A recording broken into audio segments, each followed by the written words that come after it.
So it was for a whole lot a course from 1st of December to a 3rd of December.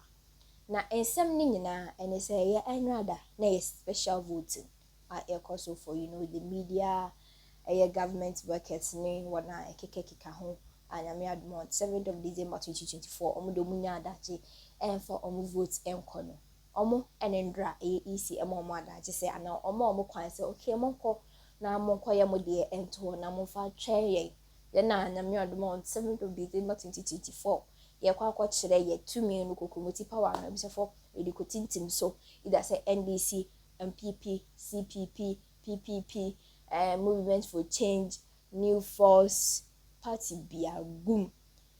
Diope bia for votes ekokoman. Na ye enra da yes have special vote way ekoso no. Ena nsembi ebetu just say yes some military men omo nye military men, fake military men.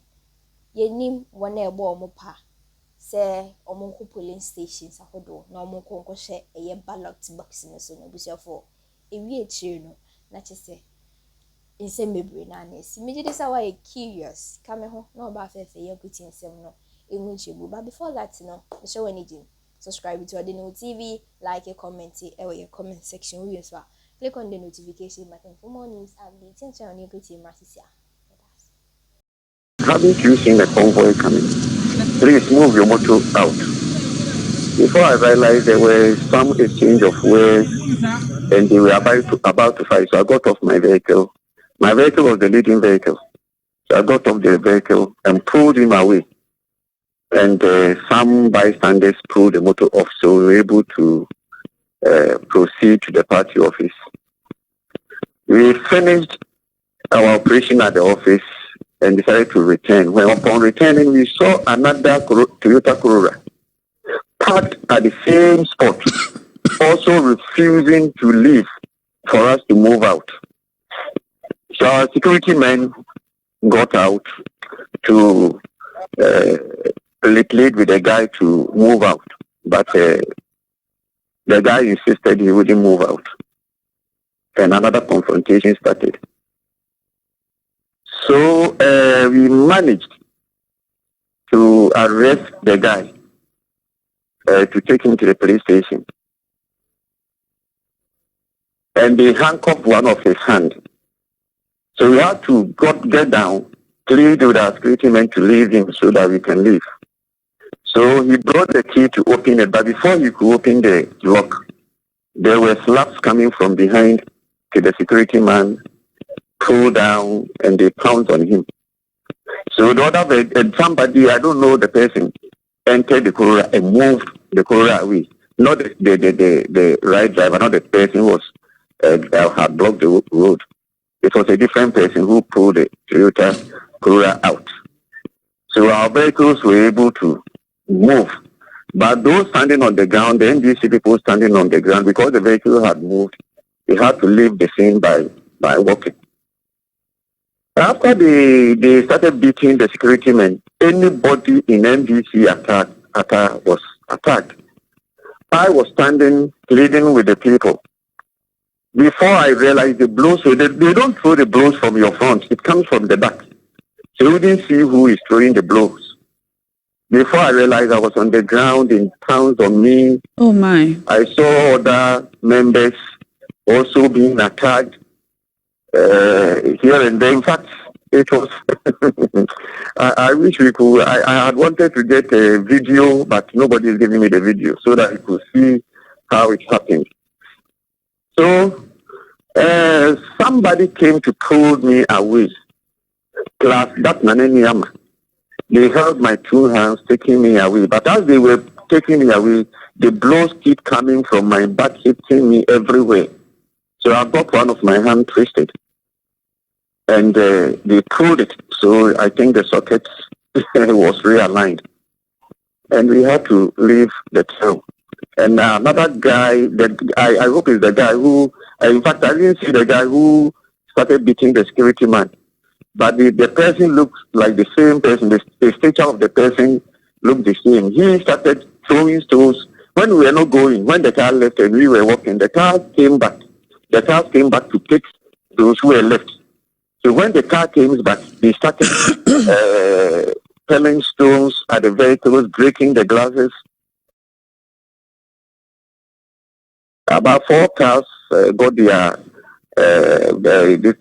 windows broken.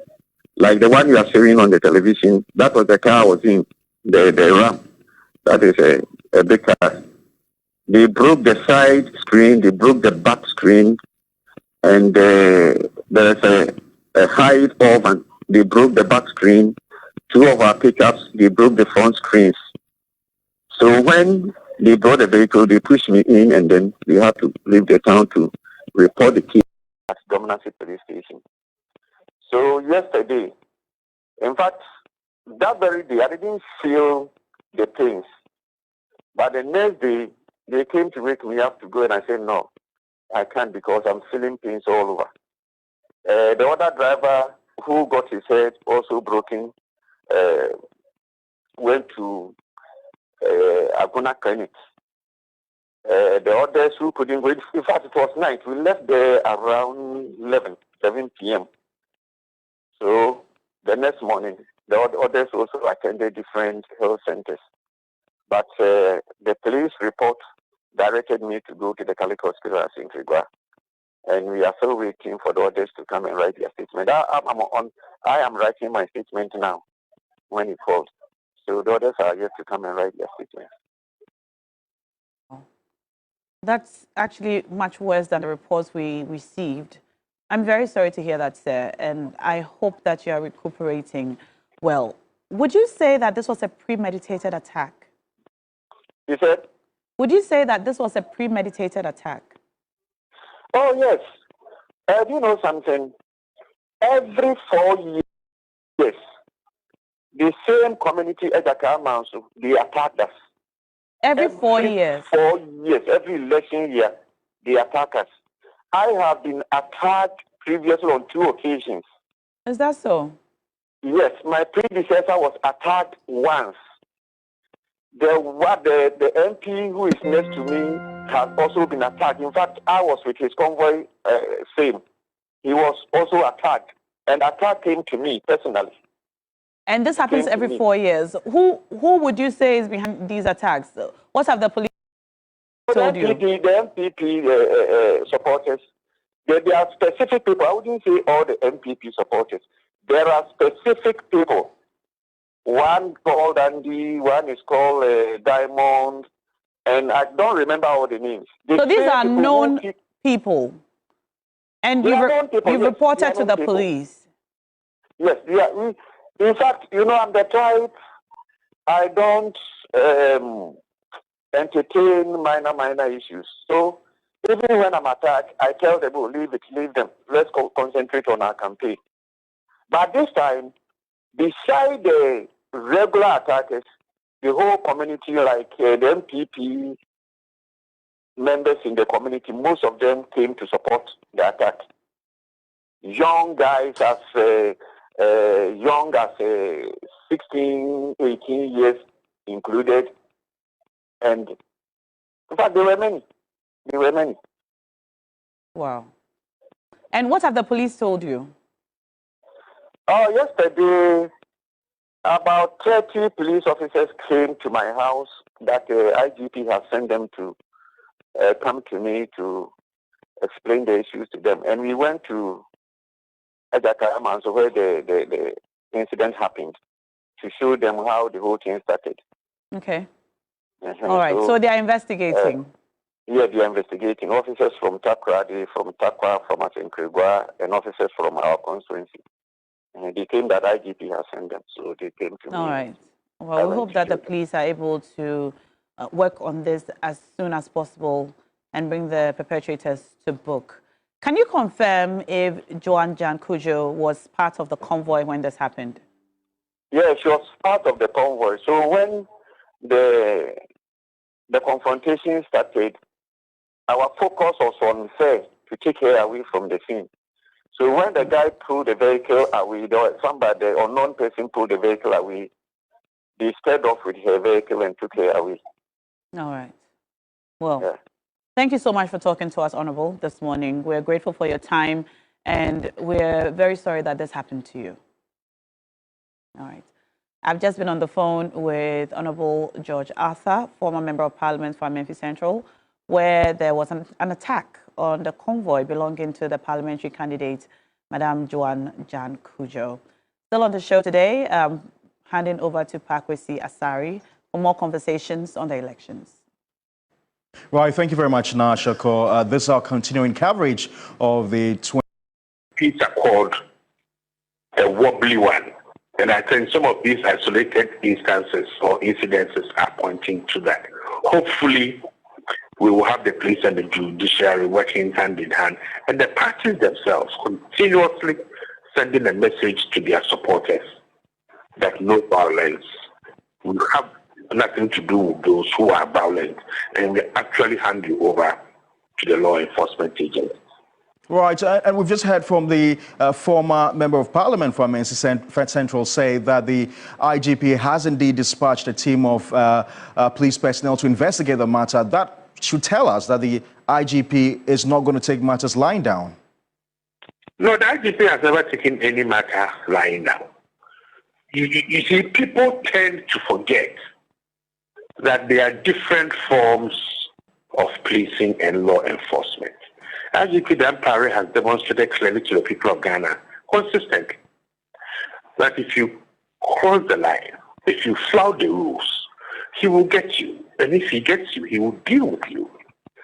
You see, and I can assure you that very quickly we will hear that those who perpetrated this crime have been arrested. And I know that the Chief Justice, I think, also has a fast-track court to deal with these issues.